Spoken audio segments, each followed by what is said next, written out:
Um falso amigo e a promessa de dinheiro fácil.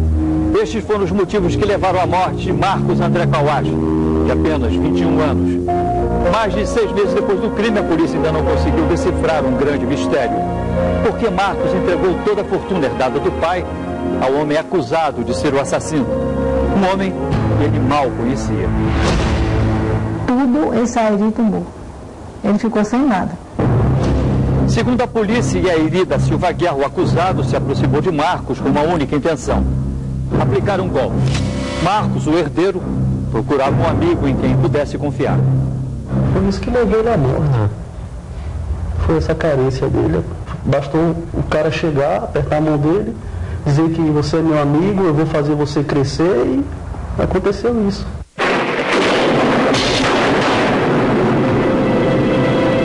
Recife, 1991. Otávio está com câncer.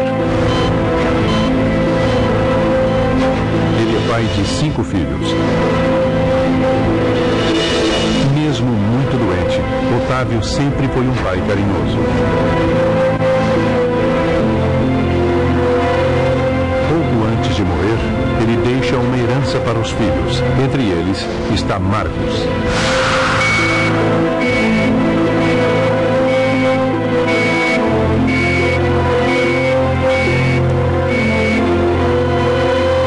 Aos 12 anos, Marcos ficou órfão do pai e foi abandonado pela mãe, que perdeu a guarda dos filhos na justiça. Marcos e os irmãos foram criados pelas tias. Quando meu irmão faleceu, eu assumi, fiquei como inventariante, fui designado inventariante por ele no testamento e fiquei como responsável legal das crianças, dos 5 menores. Marcos nunca precisou se preocupar com dinheiro. O pai deixou para ele uma herança estimada em mais ou menos R$500 mil.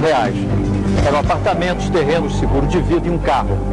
Mas a herança só poderia ser liberada para os filhos quando eles completassem 21 anos. Isso era tanta coisa que a gente tinha que a gente nem pensava nem em trabalhar.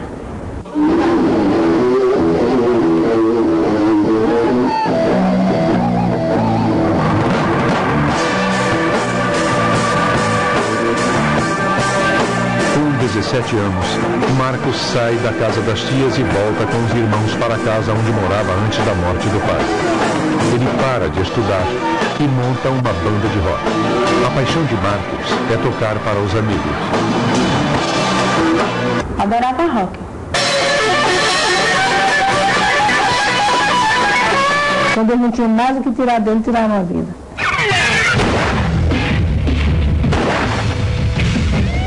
Ele disse a mim um dia que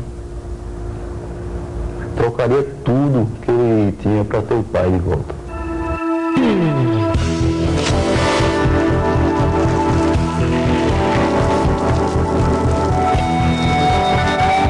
Oi, boa noite. Maria Cecília está aí?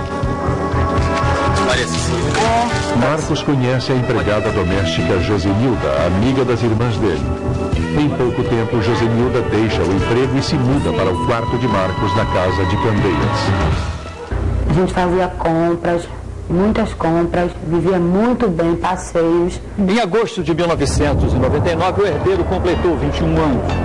8 anos depois da morte do pai, Marcos finalmente poderia gastar a parte dele na herança, os R$500 mil. No início, as tias continuaram administrando o dinheiro, mas tudo começou a mudar no dia em que Marcos resolveu fazer um plano de saúde. Aí daí ele ligou para uma agência e mandaram aí vir.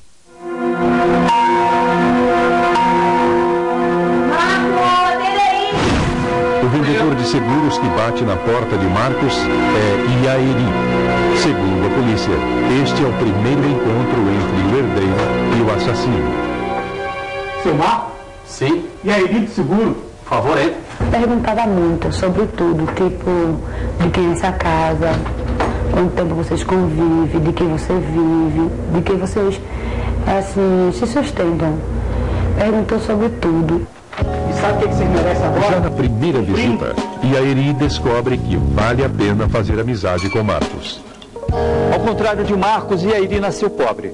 Criado pela mãe e avó, ele só teve contato com o pai até os 8 anos de idade. Iairi tinha 1,64 m de altura e 134 quilos. Era um jovem doente, diabético e atormentado por problemas no coração. Ele se dizia vendedor de seguros e aplicava golpes na cidade do Recife. Ele tem outras vítimas também. Gente que ele usou o mesmo argumento de conseguir um emprego e ele pede dinheiro para investir. Iairi faz novas visitas a Marcos. Agora, ele aparece acompanhado pela mulher, Josefa, uma ex-empregada doméstica que também se diz vendedora de seguros. A esposa também fazia várias perguntas, como se fosse até um interrogatório. Só que a gente não percebia, porque a gente não conhecia eles eram legal demais com a gente, não vai perceber nada. Ele tem um papo muito bonito, uma conversa muito bonita, usa muito bem a esposa, qualquer um. Quem não conheça, que não tenha tato, que nunca lidou com esse pessoal, cai. Iairi e Josefa moravam nesta casa em Zumbi, um bairro pobre do Recife, até conhecerem Marcos. O casal tinha sido despejado de um apartamento e vivia endividado. Iairi tinha um nome sujo na praça por causa de cheques sem fundo. Se encontra no banco, ele negociava com os cheques das vítimas. Marcos, que sempre viveu sob a proteção das tias, não sabia de nada. Para ele, Iairi era um novo amigo, alguém em que ele realmente podia confiar.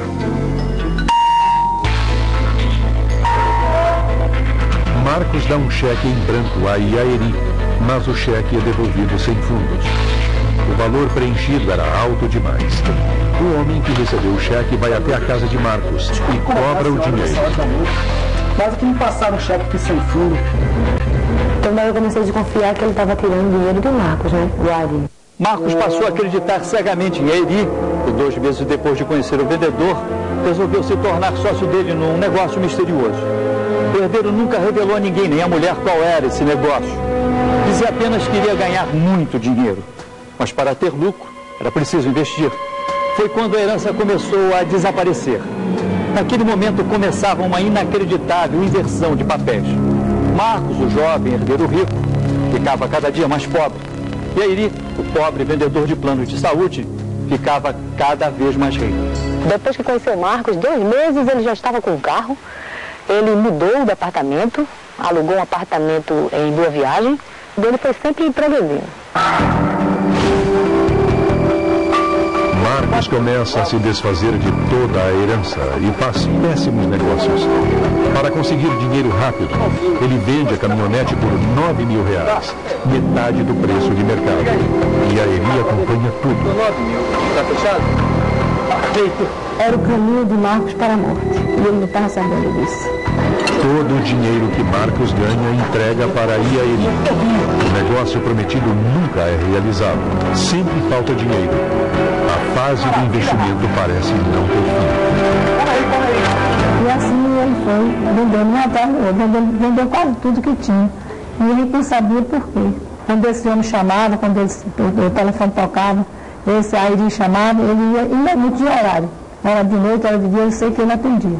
Depois que ele conheceu a Iairi, passou a dormir fora de casa semanas. Quando não era semanas, saía na sexta, voltava na segunda e não tinha tempo para mim mais. Marcos perde tudo o que tem e, para surpresa da família, se submete a todas as vontades de Iairi. A situação